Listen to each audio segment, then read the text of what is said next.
afternoon, everyone. This is Jared Rand. Welcome to the Global Guided Meditation Call for Tuesday, April 8th, 2025, after 3:15 p.m. Eastern. We're having a time for change call tomorrow night, after 9:15 p.m. Eastern. The real battle is won when we see that there are no real enemies out there, and that the only real enemy is the imaginary one within our own mind. This realization is the sacred path to our enlightenment. Finding our inner wildness within is the bridge back to our spiritual essence, simply because our spiritual nature is wild and free and untamable. Expressing this wild spirit within ourselves awakens us from the almighty ego trip. This wild spirit within ourselves awakens us from it, unlocks the door so that we can step into the vast universe and deeply take care of our wounded selves in the most sensitive, loving, and healing ways. And when we discover this connection to our real spiritual nature, we instantly see how every human being is a soul and a spiritual gift to our lives as well. From this place, each of us will encounter becomes the source of more love, joy, and inner peace in our lives. And when we give ourselves permission to feel spiritually connected, when amongst others we truly become the wild, unstoppable, free being we were born to be, we no longer feel wounded, avoid others, or resist letting ourselves be nourished and loved. We start embracing the divinity that we all actually are. And the more we practice feeling into this spiritual connection, the better life feels and the more real our divinity becomes. Comprehending that we are a spiritual being, we realize there is nobody to fight with or against anymore. We see everyone as our friend and greatest teacher. And when we can live 24 hours one day knowing we are all sacred, divine, spiritual beings that will never, ever die, we will stop suffering completely. The fight will end with others and within ourselves. We can all then realize together we are the ultimate authority of our individual realities and capable of creating heaven any moment we want on this earth. Our natural state of being, it's like in this meditation, when you're in a comfortable position, you have no outside interference. Relaxed into your body. Still as a statue, focused on your breath rising and falling. That's a natural state of being. How many of us are self-realized? How many of us really realize the self? The greatest shift that any of us, any human being can have in this lifetime is the experience of full self-realization. What is that? What is self-realization? Well, it's a fancy word for realizing that the unlimited, all-powerful, omniscient self, who we truly are. This means we must go beyond every idea, concept, boundary which we've defined ourself to be. Self-realization is an endless journey where we not only realize that we are beyond this physical form all day long, yet we have a direct experience of it with everything and everyone. We feel and sense a reverence for the spiritual being we truly are that is not separate from this world around us.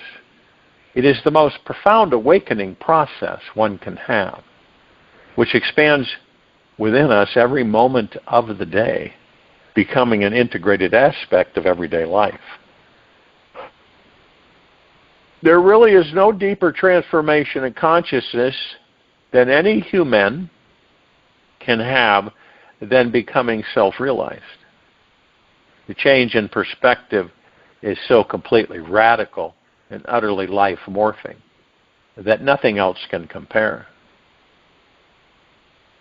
Take the most profound experience of your life and then stretch it so it continuously grows and expands 24 hours a day. This is a taste of what self-realization is like. Our entire experience of reality is so different. It's as if we had been living for 70 years in the Arctic Circle, and then one day we decided to pack our bags and permanently move to Tahiti. The reason why it's so important to understand, comprehend how ridiculously different the experience of self-realization is because it helps the mind drop any possible attempts to formulate a hardened concept about it.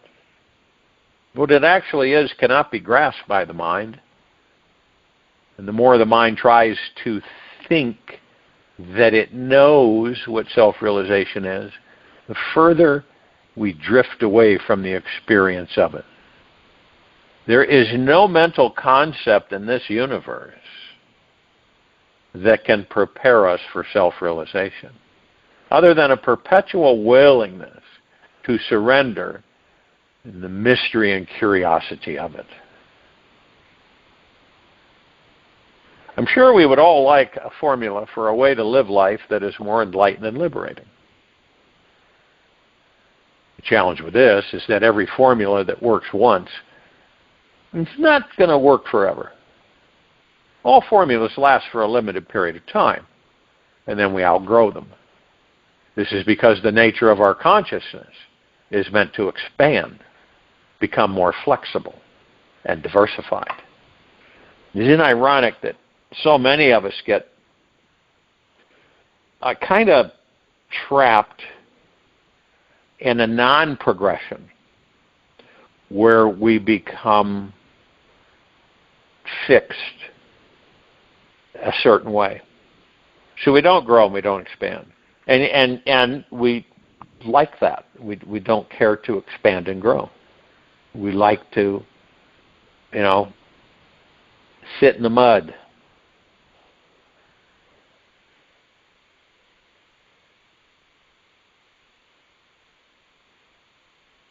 It is only through absolute surrender to this infinite universe can self-realization be invoked and gifted to you.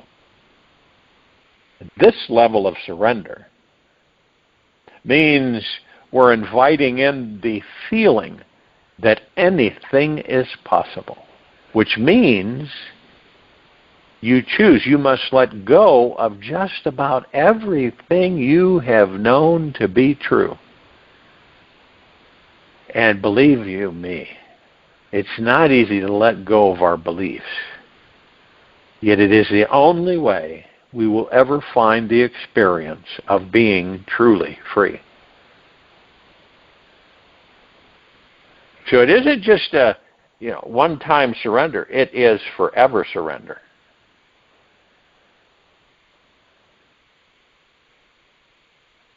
To identify oneself with the body and yet to seek happiness is like attempting to cross a river on the back of an alligator.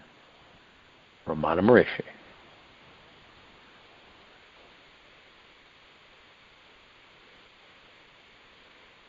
Now, some of us throughout the ages have gone as far as inquiring into the source and center of who and what we actually are.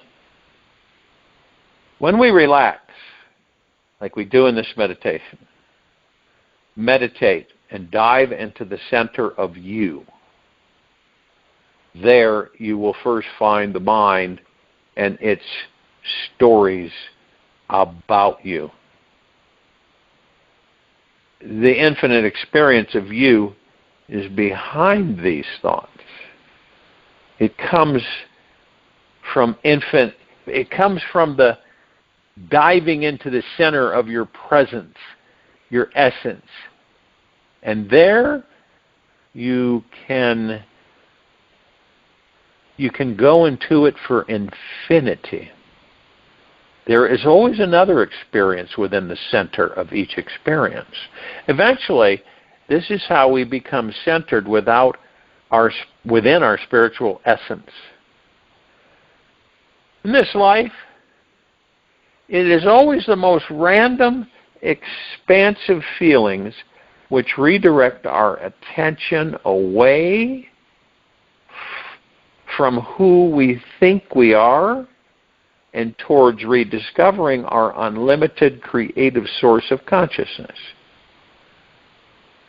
If or when you notice, whenever you talk about yourself, right? I don't think any of us are exempt from this. We usually refer to the words me, my, or I. When we feel into the experience of me, my, or I, what do we notice and perceive is there? Look for a long period of time. You must be infinitely patient with this inquiry because it is the first step towards uncovering the real you and is vastly deep and transforming. The longer that we can maintain a focus of inquiring who or what we are, or who or what I am, the faster we will realize the shocking truth of who and what we actually are. So how many of us do know who and what we are? Well, some of us can say pure consciousness. Okay, so go deeper than that. What is pure consciousness? What is it? Well, it's everything and anything. And nothing. This is where we realize that, you're the drop of the ocean. You contain the essence of the ocean. So you are the ocean. And so when that drop drops into the ocean, you become the ocean. You look at it like all of us, and all that there is, ever has been, ever will be, ever beyond, and forever, are finitely connected and blended. Yet, we create the illusion of separation. What for? So that we can experience in different ways, shapes, forms. What's the purpose of that? So we can expand and grow. So we create everything, right? We create our experiences. We determine really, truly what's going to happen in this life that we're in this very moment. We determine that. Now, it doesn't mean that you are completely aware, self-aware, of every single thing that you're creating in your life. Because a lot of the times, you might just send things out intermittently that you don't pay much attention. You just send them out, and guess what? They manifest. Why? Because you're not thinking about them, you're not focused on it, you're not bugging it, you're not worried about it, and that's tough because we will gravitate toward those things. If we want something to happen, we're going to sit there like a hawk and watch it. We usually do. We wonder, why is this? What's that? And then, of course, ego mind kicks in. Now, but see, without attachment, that's when these thoughts we send out, and they come in. Because we manifest them. These are the thoughts, these are the things that we say to ourselves that I would never do that. I would never manifest something like that into my life. And you say, wait a minute, back away. Look at it for what it is. Maybe this is something you needed to learn, and this is your teacher. Okay?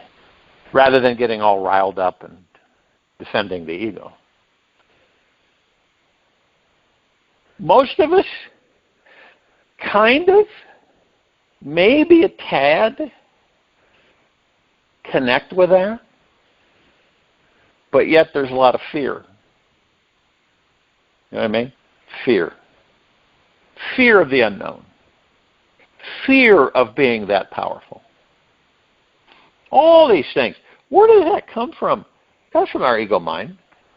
It's trying to convince us all the time that we're not omnipotently powerful, that, we need help all the time and we need direction. And this is where I talk about you surrender deeply everything. You surrender all the truths that you believe in your life. Surrender them all. You got to let go of everything. And it doesn't mean, the ego mind will interpret that and say, well, you're going to lose everything then. You let go of everything, you're going to lose it all. That's what the ego mind's doing. Because it's never satisfied and it's highly insecure. So what do? You move in, and like we do in these meditations every day, you focus on the now. Well, all this other stuff, right? None of us are exempt from it. We got all this stuff in our lives. And it is a plethora of things. Variety is endless. And we suffer through disappointment, through indecision, all kinds of things, because we're the master is the ego mind. But once we go into the now, it allows us to do what? To be. It allows us to be. Well, that's not doing anything. Sure it is. It's doing a lot. We interpret doing as, fiddling with this and doing this and grabbing this and doing this.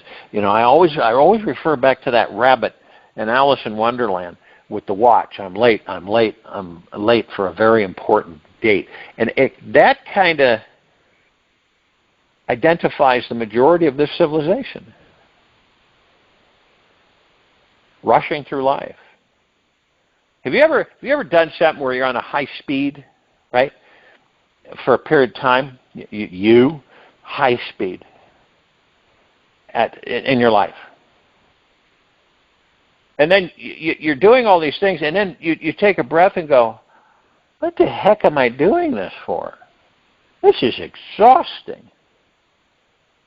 And you ever said to yourself, you'd just like to go and chill somewhere? No outside interruptions, no interference, just be. Without guilt, without worry, without stress, without fear, and just be. That's what these meditations do. And they teach us that you can be whenever you choose to be.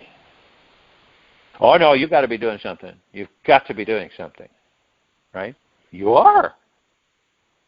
You're discovering who and what you are. And then you bring in different things to kind of jog your memory. You manifest certain things that come in. People come in, and they start interacting with you, and they open up channels and things that you had closed off for a long time, and then you kind of go, wow, this is interesting. We're like this balloon. Picture that. And through this life, we keep putting things in this balloon. And it keeps expanding and expanding. Now, we put these things in the balloon because we don't really care to visit with them. And they're not pleasant, they're not exciting, they're the opposite, let's put it that way. And so what we do is that we put them in the balloon. The balloon keeps getting bigger and bigger and bigger. Now we know that sooner or later, it's an inevitability that that balloon is going to burst. And all that stuff is going to splatter all over you. Now, you say to yourself, you know, I want to tend to the stuff in this balloon. Period. I want to tend to it. I want to look at everything. I want to embrace everything. If I need to forgive something, I'll forgive it.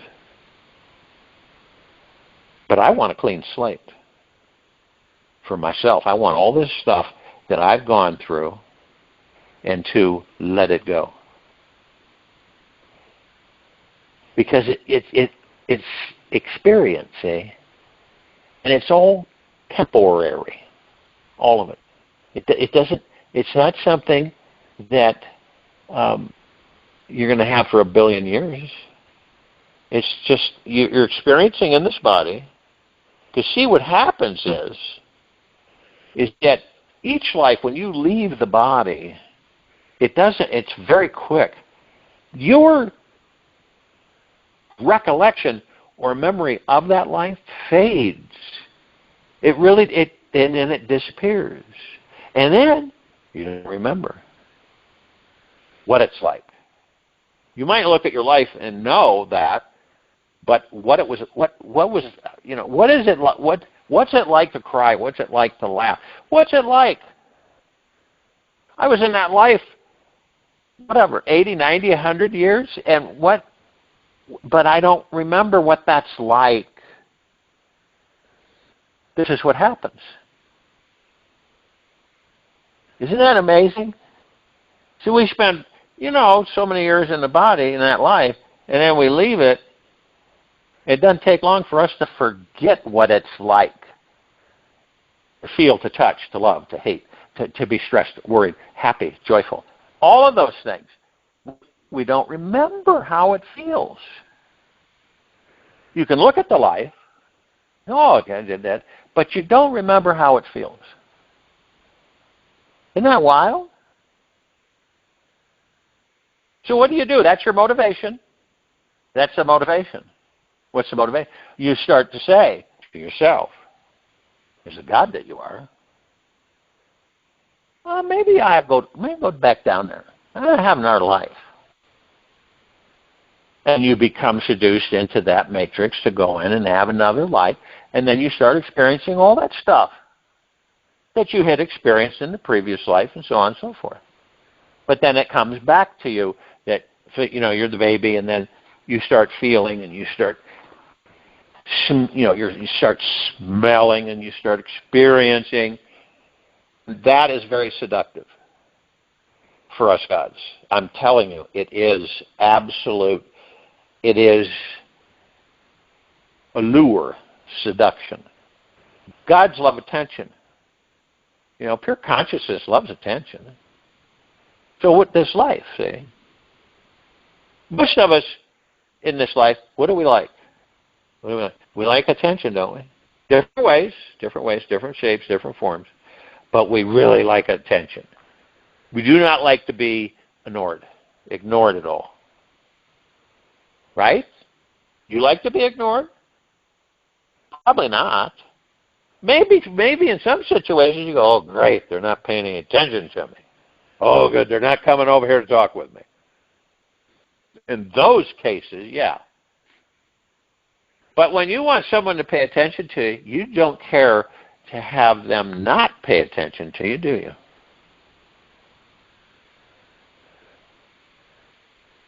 Isn't it interesting in this life, whatever it may be, what we do, what excites us is the chase or the hunt for whatever it is. And that's the exciting part. Along the way, the actual journey. The end factor of the hunt or the chase. Once that's done, you feel like, is this it? You lose that enthusiasm, is what I'm saying. You lose that motivation for the hunt and the chase. It's not that great anymore once you've done it, right? You ever experienced that? You get in the hunt and the chase, it's great. It's really great. Then, when you get it, something just seems to kind of go fizzle, right? We've all had that. None of us are exempt from it. Could be anything. Anything in our lives. So we're constantly looking for that thrill again. The hunt or the chase on everything in this life. This is what we do. We get carried away in the material physical life. Even though maybe we all know that it's temporary, but we kind of let that go by. We put that in the balloon, and we hunt and chase, whatever it may be in this life. That's our excitement, enthusiasm.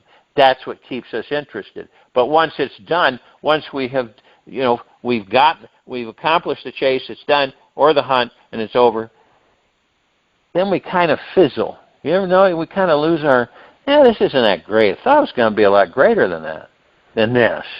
And it isn't.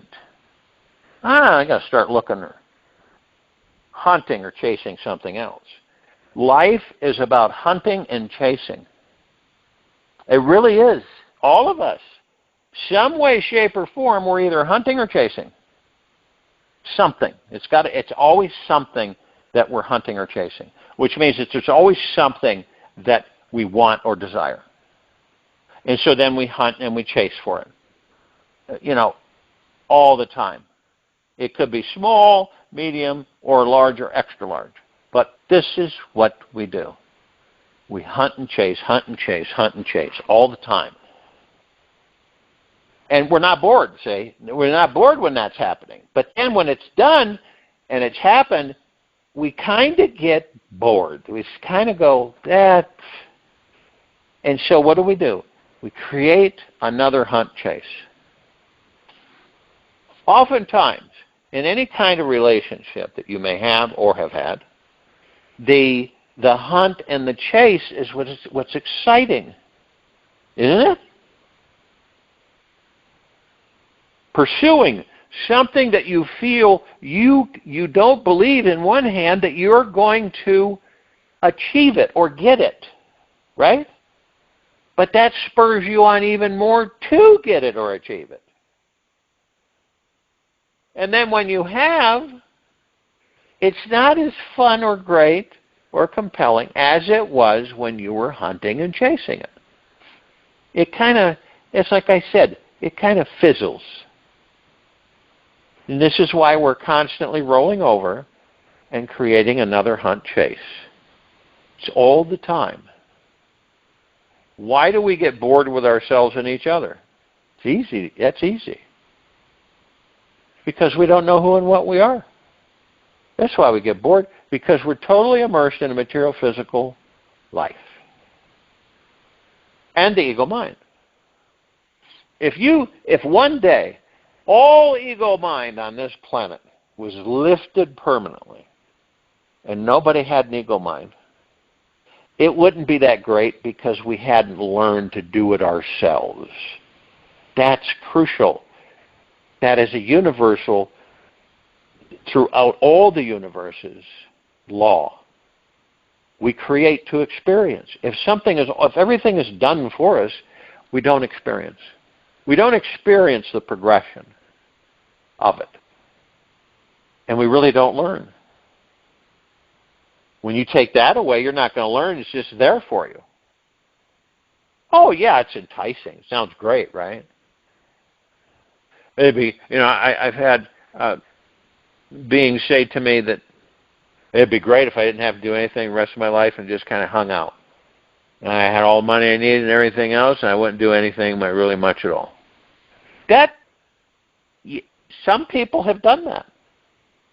And it doesn't take long, comparatively speaking, where they get really tired of it.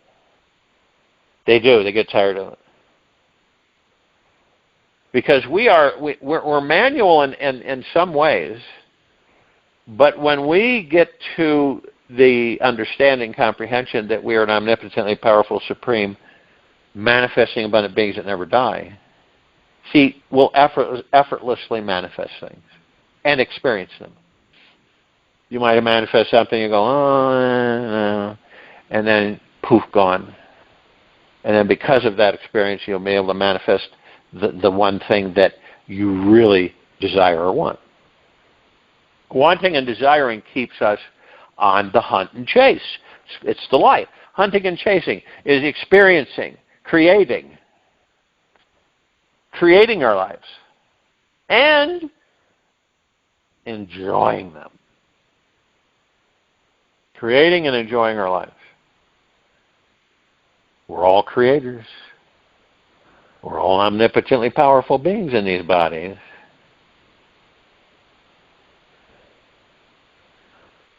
And it really is that you want to flatten that balloon and just let all the air out, let all that stuff out for good. That's what these meditations are for.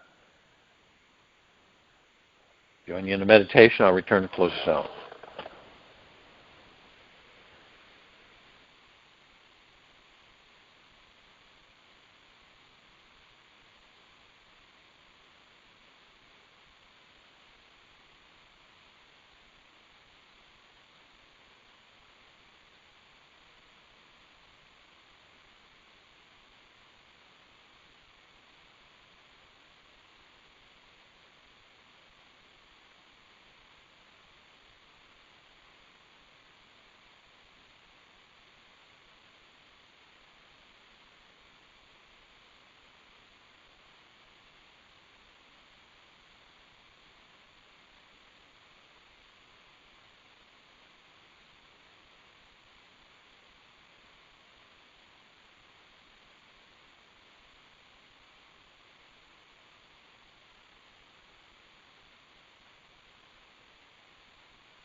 Take an easy and slow breath in through the nose. And an easy and slow breath out through the mouth. Remain still, relaxed into your body, focused on your breath, rising and falling.